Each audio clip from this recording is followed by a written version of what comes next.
Well, this exhibition is called the Museum of Everything. And this is a concept of cabinet of curiosities that I've been interested in for quite some time. I think that when we hear cabinet of curiosities, we tend to think of a piece of furniture.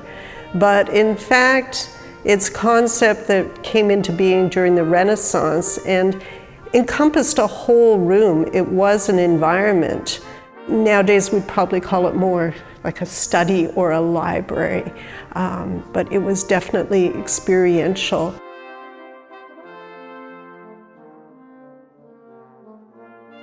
Obviously, there's a lot of things. I don't think quite everything, but really that museum of everything, I wanted to specifically refer to insects and how they are everything to us, though we might not realize it.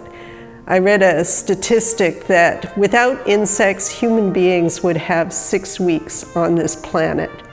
So really that does make them everything to us.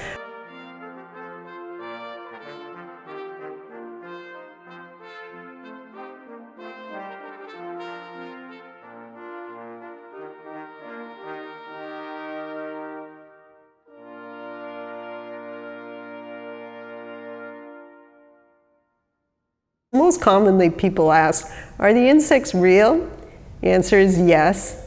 Second most common question, is this their natural color? Yes. And then finally, have I collected them myself? That answer is no. Well, in some cases, they've actually been farmed.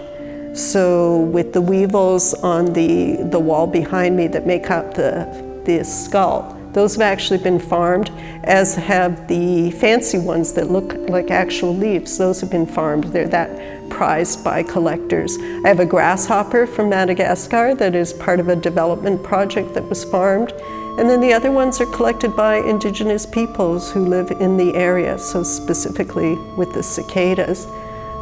And the number of insects that are in here, there's about 3,000, just over 3,000. And they're not new for this exhibition. They've been accumulated over a period of 20 years.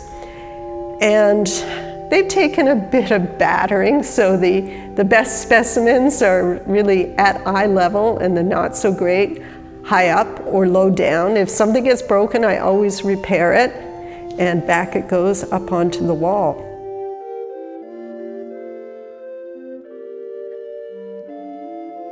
So the exhibition is really about curiosity, exploring, discovering, and there's really a lot to explore. I think there's a number of ways that you can approach the exhibition. It could just be in terms of sort of taking you to another place, another time. There's something very fanciful about this dinner party.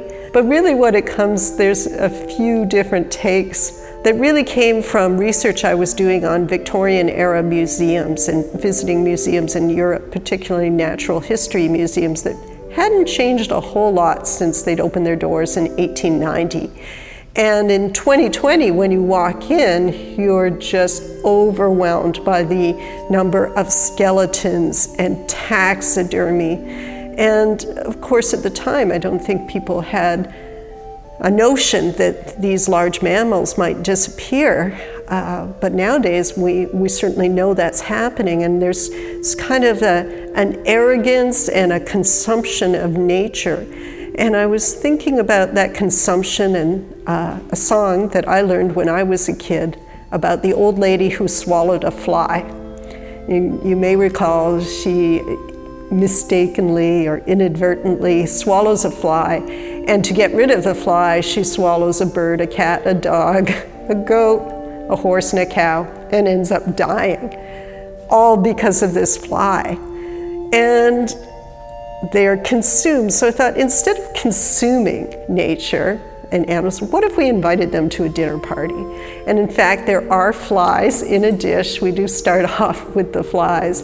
But I also think, too, we can look at this as maybe a reflection of the times we're living in, and I don't want to come across as trite or simplistic, but here we have all these different animals sitting down to a meal, and sometimes I think a lot of us really wish that we could with all of our differing opinions, sit down, share a meal, share some food, and maybe work out our problems that way.